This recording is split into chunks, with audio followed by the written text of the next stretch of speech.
Tantor Audio, a division of Recorded Books, presents This Book Won't Make You Happy. 8 Keys to Finding True Contentment by Niro Feliciano, LCSW. Narrated by Juarez. Preface. I don't know what's going on, but if something doesn't change, I don't think I'll make it. I don't think we will make it. It was our 16th anniversary. 2 successful careers, 4 beautiful, healthy kids, and a stunning home in an idyllic Connecticut suburb. Ours was the life people dreamed of, at least on the outside. I looked across the candlelit table at my husband, arms folded across my chest. I didn't want to be there. As far as I was concerned, there was nothing to celebrate. Sitting across from him at our favorite restaurant, I didn't have much to say. The noise of other people's conversations echoing in the room filled the void created by our silence. Then he spoke those words. He sounded angry, but I knew there was more underneath. As a therapist, I know the sound of desperation. I just never expected to hear it that day. I looked up from the floor into his eyes for the first time in weeks, maybe months. Sky blue and clear, his eyes were one of the first things I noticed about him when we met at an anti-Valentine's Day party in New York City nearly 2 decades ago. Yet now, I saw deep pools of sadness. He looked like he had lost something that he wasn't sure he could get back. He wasn't talking about divorce. We have never questioned our love and commitment to each other. In some ways, this was far worse. He was talking about survival, physical, emotional, and mental, all of which had been tested in both of us over the past several years and left us fractured and fragile. I was angry. I felt misunderstood and unappreciated. From the moment I woke up in the morning, I hit the ground running, trying to get as much done as possible for as many people as possible. I knew he felt the same, rushing all day and night from one commitment to the next. Of course we both felt disconnected. When did we have time to connect with anyone? This was the coveted, enchanted, happy life we created. And it was suffocating us both. I finally spoke. Do you know, once in a while, I think about what it would be like if I just disappeared. How much easier that would be. My voice wavered for a moment as I looked away. As soon as the words came out, I couldn't believe I said them. I love my family, so why did these thoughts come and go so often recently? What had happened? How did we get here? Ed paused for a moment, silent. Then he said quietly, I have thought the same exact thing. And that was the moment everything changed. If this was the price of our so-called happiness, we were no longer willing to pay it. I decided that night that we would never feel that way again. And I never want you to either. Part 1. Why is happiness so hard to find? Chapter 1. Normal. Once upon a time, before our world shape-shifted, when masks only appeared on Halloween night, and no one thought twice about squeezing into packed venues, before screen time became a parent's worst enemy, and before science morphed into politics, I wanted to write a book about happiness. As a therapist, I had seen happiness become increasingly elusive to my clients. Year after year, over the last decade and a half in my office, I had started to see more and more people, and younger ones, searching for it. Anxiety was at an all-time high. People were having a really hard time feeling good about their lives against the constant backdrop of social media curated perfection. Filtered pictures of friends on white, sandy Caribbean beaches, moms of 3 looking amazing in gray camo athleisure, and perfectly accessorized Pinterest-worthy living rooms all left people feeling like their lives didn't measure up. I heard clients constantly express, "I'm not good enough," "I don't have enough," or "I'm not smart or pretty or organized enough." I saw people constantly chasing what they thought they were supposed to be chasing, not only for themselves, but for their kids, leaving them disconnected and exhausted, practically unable to enjoy anything that they had actually worked for. That's when I really wanted to write a book on happiness.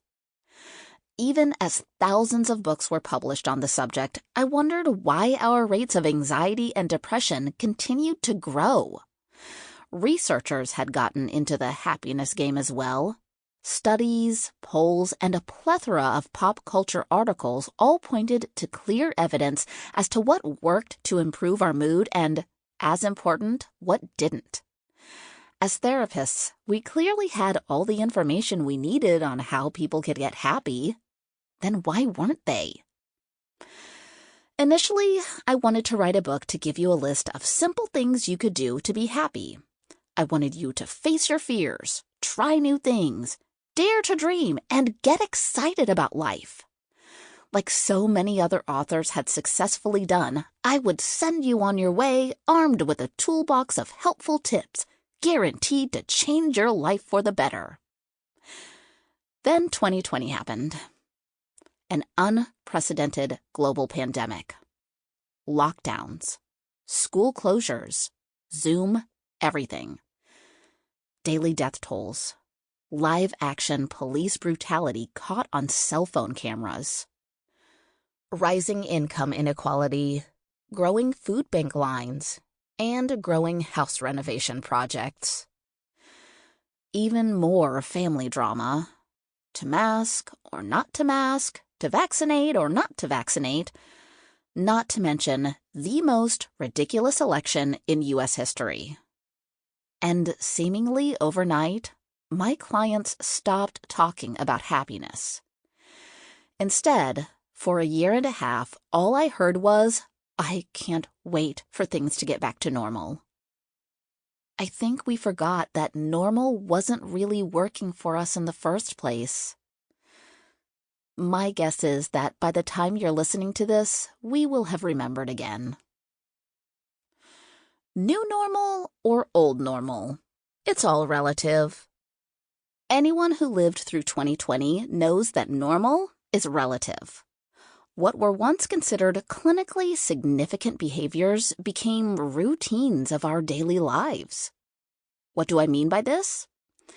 If a patient had told me at any other point in my career that she was sanitizing her groceries with disinfecting wipes, wearing a mask every time she went out in public, and washing her hands 8 to 10 times a day in addition to using hand sanitizer, that would have been a no-brainer diagnosis: obsessive-compulsive disorder.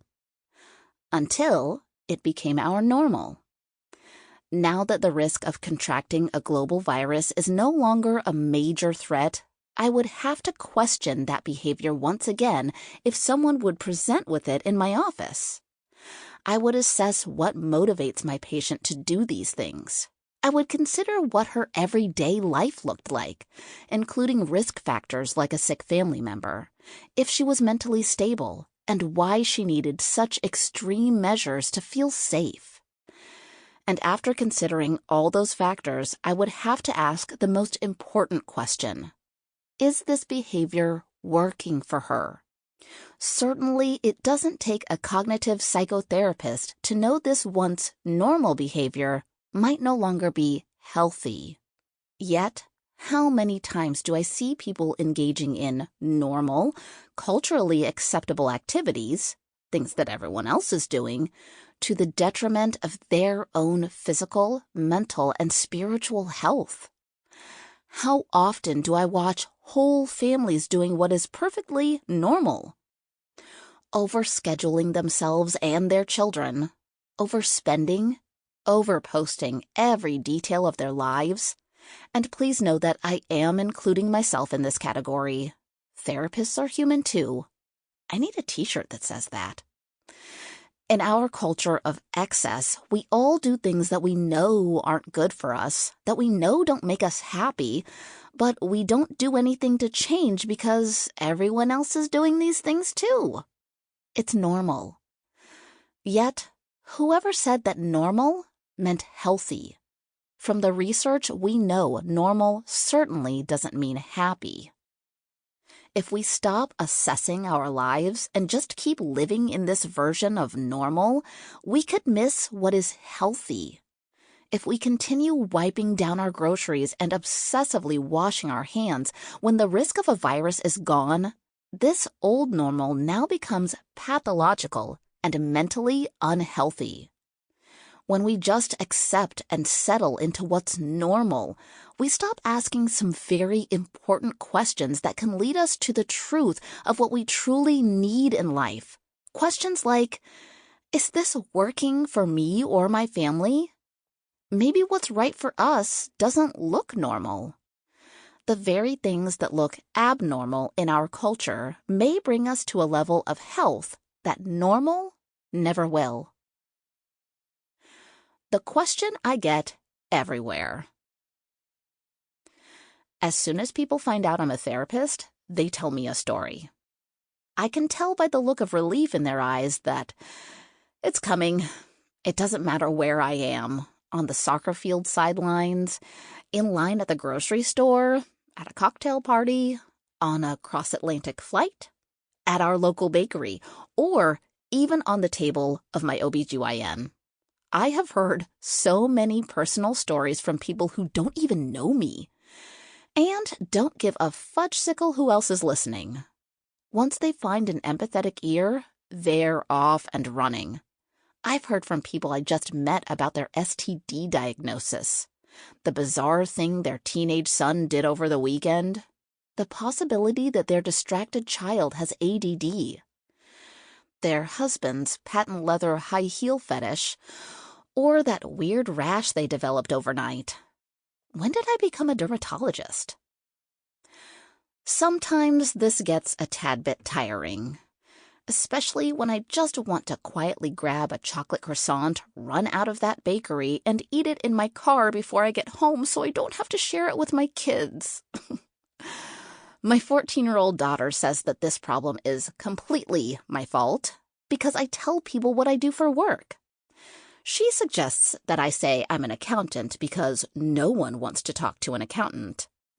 I once told that story when we were out for drinks with a couple we were just getting to know, and of course the husband turned out to be an accountant. I listen to these people, though, because I know there is a question underneath their story. I hear the anxiety in their voice. It's easy to identify when you have experienced it yourself. I know that question behind their stories very well. Sometimes they articulate the question, sometimes they don't. Regardless, it is the same one that presents itself in every dilemma I hear. Is this normal? Sure, there are variations. Am I normal? Is he or she normal? But the urgency that is usually behind the question is hard to dismiss. It is almost like if I answer yes to that question, that they will think everything is going to be okay. But as most of us have experienced, that is often not the case. Is it normal for teenagers to cut themselves? Is it normal that couples get dissatisfied with their marriages and have affairs? Is it normal for women to get breast cancer in their 40s? Is it normal that mass shootings occur each day in the U.S.? If normal means things that happen often, then yes. Anxiety is so normal now that we might as well sell Lexapro-infused bottled water. Now there's a billion-dollar thought. But these are normals most of us would never want. So why do we settle for normals that we know don't fulfill us? The next few chapters will begin to unpack exactly why. In short, we have adjusted ourselves to a normal in which kids have no downtime, adults are exhausted working for a life they don't have time to enjoy, and families and relationships suffer due to both.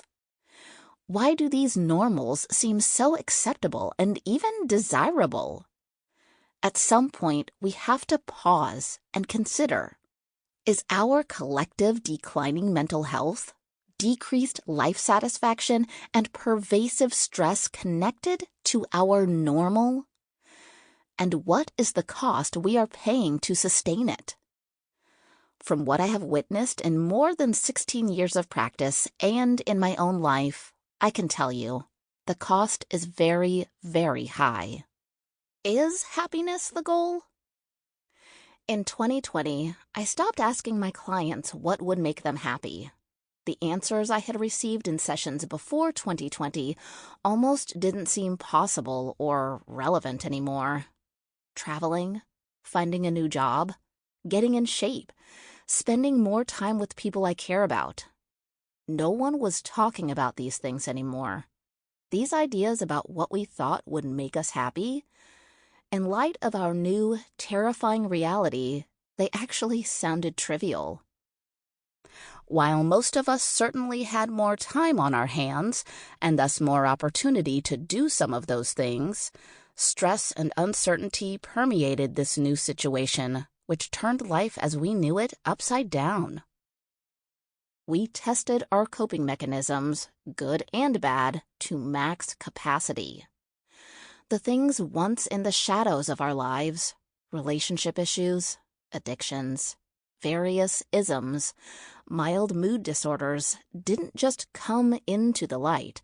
It was as if the pandemic held up a powerful magnifying glass to them, and they became blindingly impossible to avoid. My questions during that time probed deeper. That year, our focus became survival, both emotional and physical. Happiness seemed superficial, devoid of depth, and incapable of healing the open wounds caused by months of disconnect, loss, and grief. I found myself constantly asking my clients, what can you do that calms you? What would bring you a moment of peace? And what can you still do under these circumstances that would be meaningful to you? In the midst of uncertainty, fear, and frustration, these questions forced my clients to do several things. They had to tap into their innermost reserves of strength, accept the situation with all its limitations, stretch their mental bandwidth to think of new possibilities, and step into their power of agency. The results never ceased to amaze me. I began to witness a resilience that I hadn't seen before. I heard people expressing gratitude for things that we took for granted every single day. And perhaps most significantly, I watched people discover something far more powerful than happiness, something that was not dependent on this incomprehensible situation: contentment. According to the Merriam-Webster Collegiate Dictionary, contentment, as in the state of being contented, is feeling or showing satisfaction with one's possessions, status, or situation. In other words, to be content is to be satisfied by or at peace with what you have, who you are, or the life you are living. In other words, contentment is the feeling of enough. Simply stated, if happiness is defined by having everything you want, contentment is wanting everything you have. Contentment is the deep appreciation of enough. Contentment recognizes that enough is sufficient, satisfying, peaceful, yet powerful. Living with an attitude of enough frees us from those things that hold us captive. Enough always sees the beauty of the life we have been given exactly as it is. Happiness is bold, yet fleeting. It's strong in the moment, yet often quickly blows into the horizon by the winds of constantly changing emotions, situations beyond our control, and our ever-increasing desire for more of whatever brought it around in the first place. When happiness is present, it's important that we breathe it in deeply and feel the power of its spirit-elevating presence. We can hold on to these moments and remember them when the everyday challenges of life appear, strengthening and lifting us when we need them the most. Contentment is quieter than happiness, somewhat subtle, yet more powerful than it appears. Its roots run deep and wide so that it stands firm, unchanged by the shifting sands of unexpected situations and overwhelming emotions. We find an unshakable force within contentment, one that keeps us grounded despite a world that is constantly moving toward bigger, better, and more. Contentment is what keeps us on the path and enables us to see beauty in the uneven ground beneath our feet. Contentment savors the unexpected streams discovered along the way and the crisp chill of the evening air. Most importantly, contentment always recognizes how far we've traveled since we started the journey. Okay, let me break it down for you like this. If you walked into your closet, happiness would be that gorgeous, flowy scarlet red dress and sparkly stilettos. Or perhaps it's that bold, bright blue power suit you wore when you had that big presentation in front of the board. Contentment is that well-worn, tattered sweatshirt that you pick 95% of the time because you want to feel cozy, warm, and relaxed. At some point, you get tired of the dress and find a new suit. But that sweatshirt? Irreplaceable. Major staying power. Although I had thought about the topic of contentment well before 2020, during that year, I saw the practices that led to a content and meaningful existence rise up and come to life. Those clients and friends who practiced them emerged from that trying year stronger, calmer, and more resilient. They came out of quarantines and health scares, job changes, and serious family conflicts with hope, stories of incredible gratitude, and even memorable moments. Those who could not access those practices of contentment survived, but they seemed to have lost something of themselves along the way.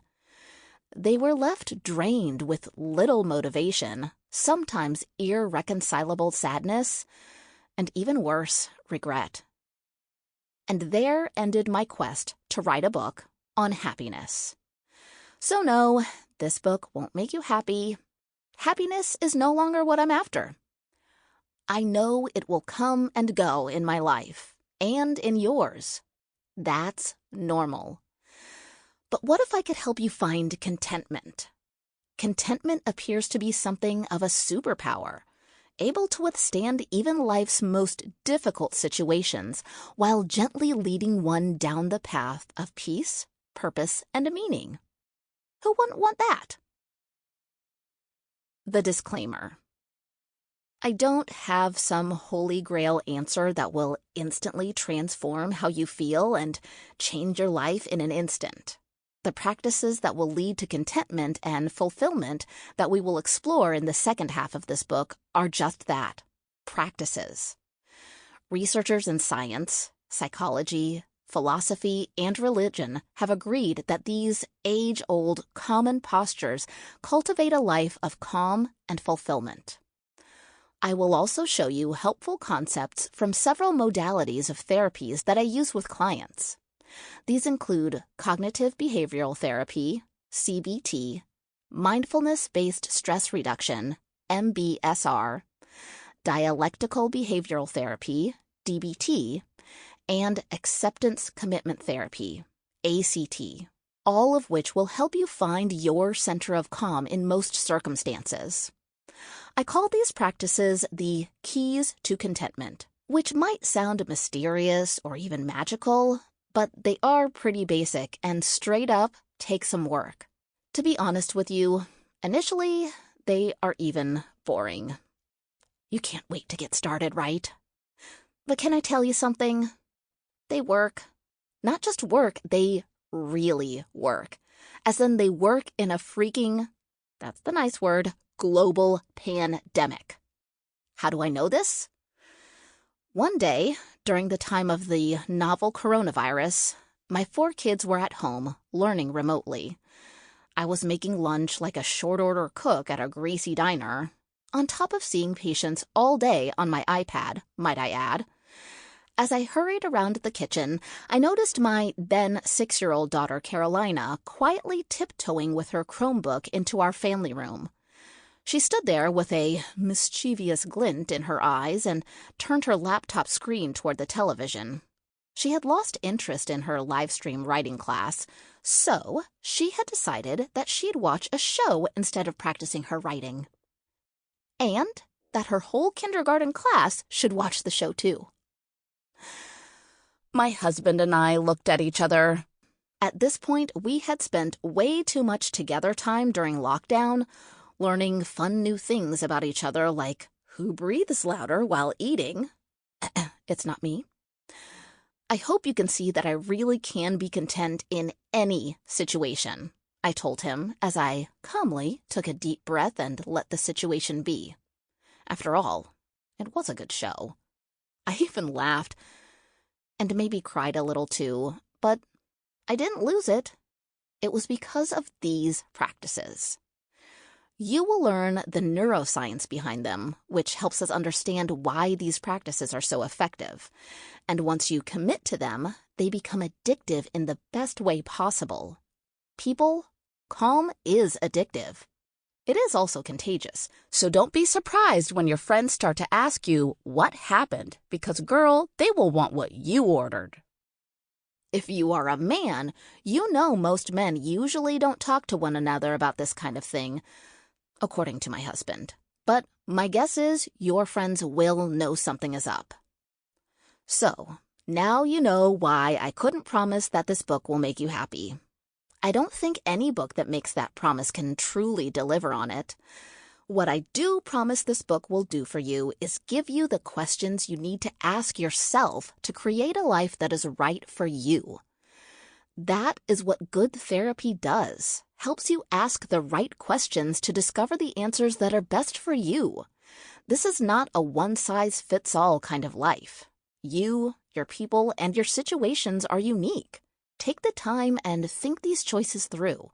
There is too much at stake if you don't. When you begin to implement the keys, expect stops and starts. This is not an all-or-nothing journey.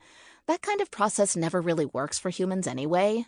And if there is one thing you will learn as you begin, it's that we are so very beautifully human. A little about me. I want to share a few more things with you before we continue. First, I have always wished I could be the kind of writer who leaves you with those transformative, flowery metaphors that stay with you for the rest of your life. But that's not me. Especially these days when 70% of my written correspondences take the form of emojis or GIFs. Awesome ones, but still. I think of myself more as a speaker than as a writer. Talking is my comfort zone. I've been talking to people for 16 years in therapy as an anxiety specialist. On my podcast, All Things Life, I love talking with people pretty much about all the things.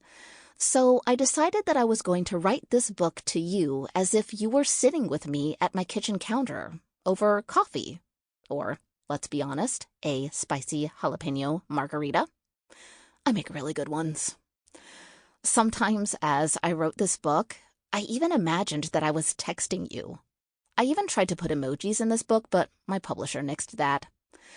Writing a book literally hurt my brain on some days, but I felt strongly that I needed to write this one and get it into your hands. Stay with me, and I'll tell you that story at the end. Sample complete. Ready to continue?